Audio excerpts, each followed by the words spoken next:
SNOWTRAX is sponsored by Ski-Doo Snowmobiles, Yamaha, revs your heart, MBRP Performance Exhaust, built for the victory lap, and by iPone Lubricants, exclusively distributed by Parts Canada.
That things aren't going my way.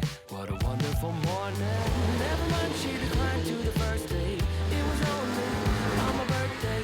Never mind all the lines on the highway. Give it time to reflect a bit, 'cause I'm just having a good day. Having a good day. Having a real good morning. I'm just having a good day. Having a good day. Having a real good morning. A real good morning. A real good morning. I'm just having a good day. Having a good day. Having a real good morning. I'm just having a good day. Having a good day. Having a real good morning. A real good morning. A real good morning.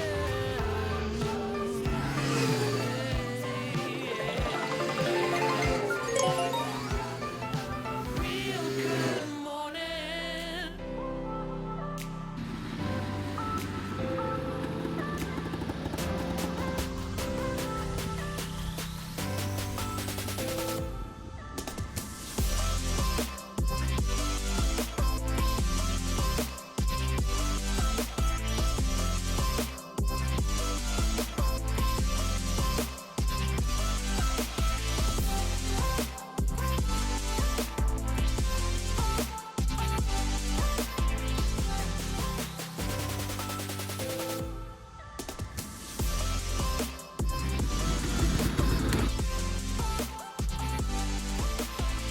Oh man, I got a lot of goals. Stack that bread and dominoes. Anything is possible.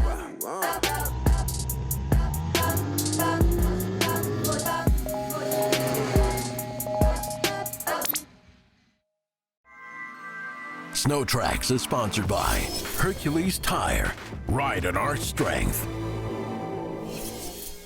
In the snowmobile business, few brands are as legendary or as iconic as Polaris XCR.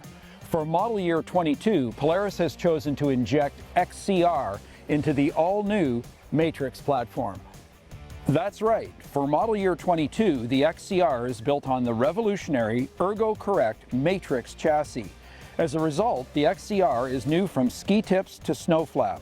This newness improves the XCR's ability to navigate imposing terrain at higher speeds while providing the pilot with more control.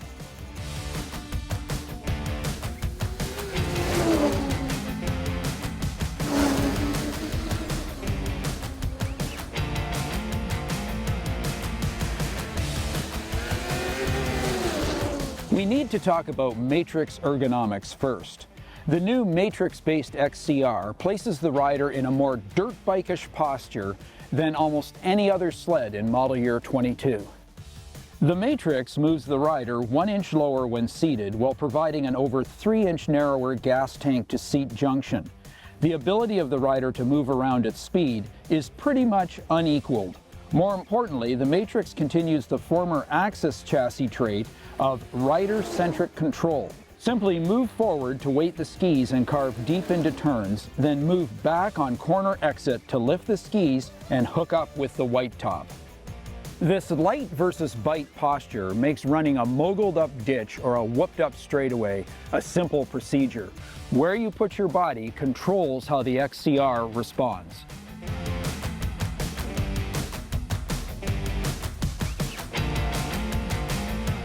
This review covers the new XCR 650-128. In model year 22, XCRs are available with 136-inch tracks and full-on 850 Patriot power.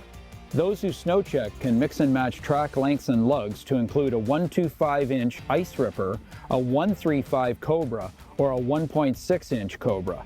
Premium Walker Evans Racing 2-inch Velocity high-low compression adjustable shocks come on all 4 corners of all XCRs.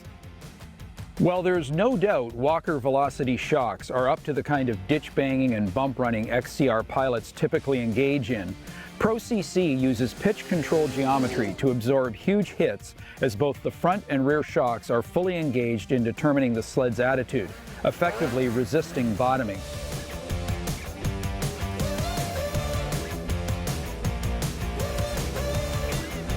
This 128 XCR is stupid in its ability to run whoops at crazy speeds. We've tried to unsettle this chassis in the junkers and have come away defeated. Let's talk braking. The Matrix Stealth brake uses a rotor with increased surface area and Type 81 brake pads. Modulation is both deep and linear. All this XCR ditch banging talk is great, but what about the new 650 Patriot engine? Is it enough power to propel the XCR to the front of your pack of riders? Make no mistake about the 650 Patriot. This engine is the new standard for 600 class power. Of course, it isn't a 600, it's a 650, and that is exactly my point.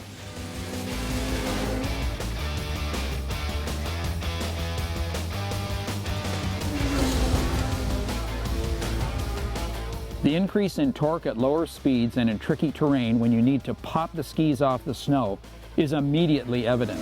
However, grab a handful on the lake and there's literally nothing left to say. It's relentlessly fast, past triple digits. All this bare-chested, mogul-pounding talk belies the comfort the XCR delivers when carving your favorite trail. The signature Polaris flat-top seat is comfy if not a little firm, providing easy rider gymnastics on any terrain. Polaris' new Smart Warmers are one of this season's most innovative features. Once you've set the grip and thumb temperature in degrees to suit your preference at 3 preset levels, you simply forget about handlebar heat. The frustration and distraction of either too much or too little heat is completely eliminated. Here's the bottom line on Polaris 7S gauge set with group ride. It's going to be a challenge finding an XCR Matrix with a 7S. The 7S gauge sets the bar high in the snowmobiles with its huge touchscreen display you can toggle from the left-hand switch cluster or from the perimeter joystick. There's nothing like this technology in the snowmobiles right now. No, we haven't forgotten to talk about the XCR's precise control, coming from its Matrix double wishbone IFS. This is the industry standard for handling and control. There's no doubt Polaris has a stranglehold on predictable, powerful, and linear cornering response. In some situations, it feels like you're thinking the XCR down the trail. Initial turn-in, that's the first 15 to 20 degrees of handlebar input you would apply entering a turn, is strong and predictable. This dependable bite initiates chassis rotation entering turns.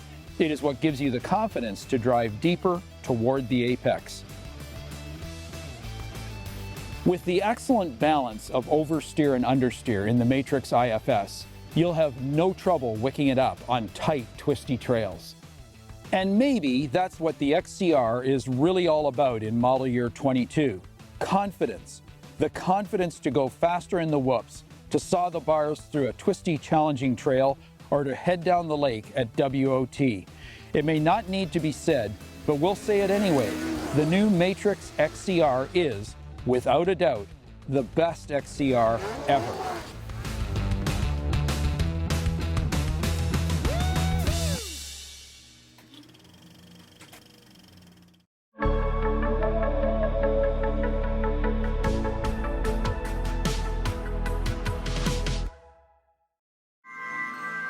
Trail Tech is sponsored by Princess Auto. Make it work.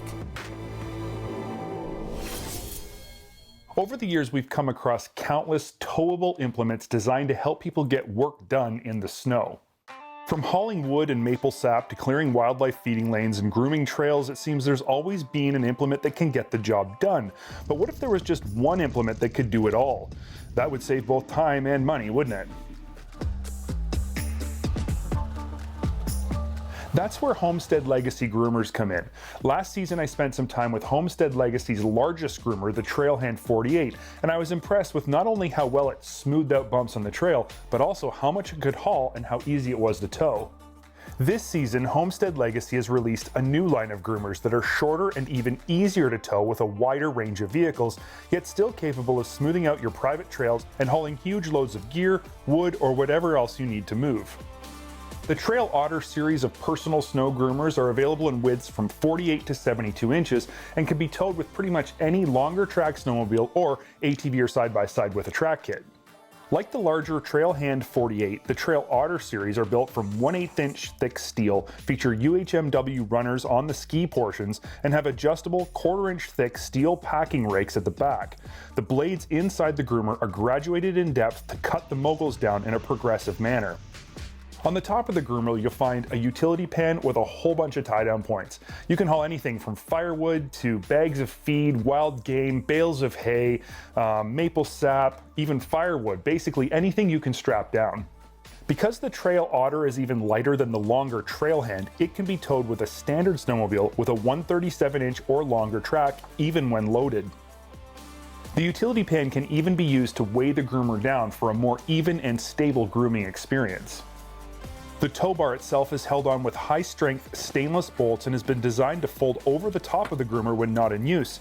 It uses a standard ball-style hitch, and Homestead Legacy offers a universal bumper mount hitch ball attachment that can be installed on any aluminum or steel snowmobile bumper. I personally know dozens of people who could use a groomer just like this. Friends who ice fish, hunt, have woodlots, and a few who have extensive private trails on their property for their kids to snowmobile on.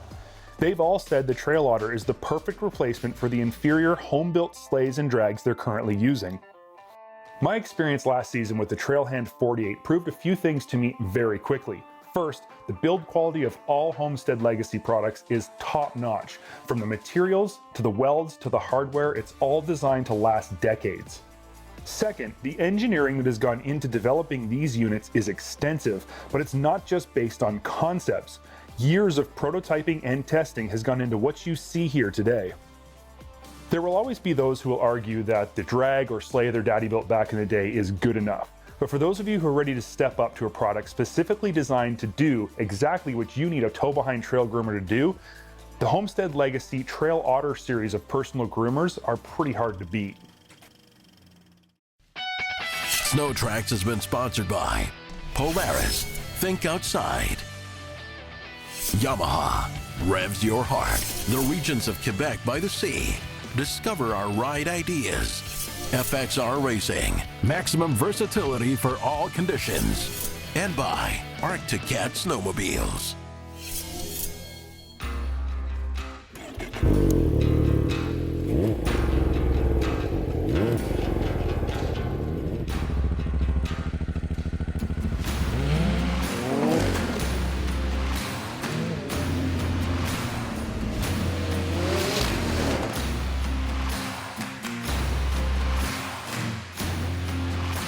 Well, there's been no shortage of excitement about the reboot of the Mach Z name, and after significant testing of all of the cool features, I've got some opinion about how it stacks up.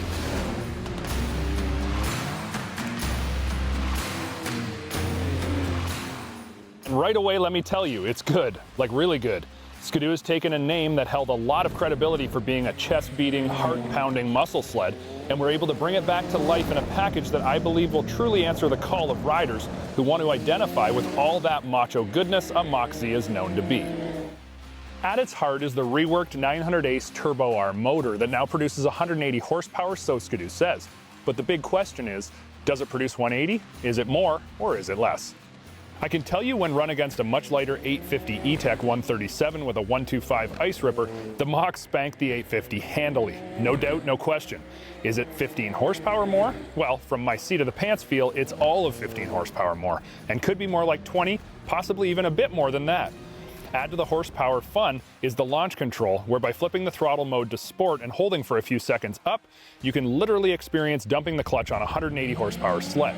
You squeeze the brake, hold it wide open, and give it a few seconds to build max boost. Then as soon as you release the brake, it's nothing but giggles and arm-stretching power put to the ground. I can also say with authority, the Ice Ripper is a nice track, but you're going to need to go for the Ripsaw 2-ply track and give Woody's a call. This sled is begging for some serious grip that the Ice Ripper just can't provide if drag racing fun is in your blood. Now, all that extra horsepower is great, but how it's delivered on the trail is equally as important as the high-speed stuff, I think. While Mach Zs of old may have spent more time at the drags on the weekends, I can assume that this Mach will spend the majority of its time on the trails, albeit more wide-open trails, but trails nonetheless. I found the reworked hybrid cable and electronic throttle combo to be much more responsive and better suited to this engine. It's what we've been asking for on the 900 for years, and I know that you're going to love it. It's the feel of a two-stroke at the throttle, and that's what we've all come to know as the benchmark in snowmobiling. Now, I will say if you're running the throttle mode in anything but sport, you're going to notice considerable delay in your throttle response as the engine runs 400 RPM slower in anything but sport, and therefore is creating less of a baseline air charge in the intake. To me, in anything but sport mode, the turbo engine feels lazy in its response to throttle input. So overall, is there some delay in the turbocharged air getting into the engine? Yes. Is it bad? No. But you will notice a difference to, let's say, something like the SRX, which shows no delay whatsoever. It's not a deal breaker for me, and the hybrid throttle helps to improve response over the previous 150 horsepower ACE. Corner to corner, it's fun and easy to ride, and when you get out of the gas quickly, you're going to notice that the tuned-up exhaust on the Mach delivers a symphony of macho noises that are pleasing to the ear and make a sporty, fast-paced trail ride even more enjoyable. This truly is the best-sounding stock four-stroke sled ever produced. It just makes me happy to listen to it growl. So power is a big check mark on the Mach Z, but the other included premium feature that's pretty obvious is Smart Shocks from KYB. They're included in the Mach package, but will you be pleased with them? I must be completely and totally honest here. The lowest compression setting on the Smart Shock system is comfort, and in this setting, the Mach delivers what I will say with assurance is the best riding rear suspension ever produced. It's ridiculous how plush this skid is. You'll notice the rear suspension of the Mach is squatted quite low, and the running boards look like they're going to drag on the snow. Maybe it's the amount of sag, maybe it's the fact that these shocks are readjusting by the millisecond, or maybe it's both of those and the R-motion geometry, but I'm floored with how good the rear skid feels. In comfort, I find the corner-to-corner to be excellent. The system stiffens up the outside shock to help with body roll, it'll recognize when you lift the skis and prepares for touchdown, and when you come into a big G-out back-braking bump, the suspension anticipates and compensates. It's beautiful, truly. Okay, so now for my gripes. Yeah, you had to know that they were coming, but don't get all worked up, they're really not that big. The Smart Shock system is great, and in comfort, it's almost flawless, and I'm 220 pounds. But that's probably not the base weight for most riders, and when I go to standard and then to sport, this sled is way too stiff. My feelings are comfort should be the mid-range setting, the now standard setting should be sport, and I'd like to see the comfort setting softened up even more so that I can actually feel it work through all of its available travel. Or at worst, just make the sport setting much softer along with standard mode as well.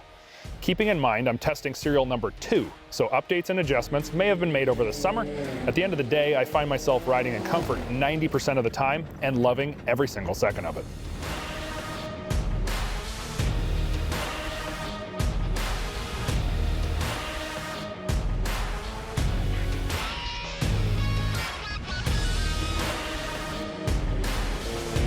When you get down to the brass tacks, the Mach rider is still that same chest-beating, macho sledder at heart.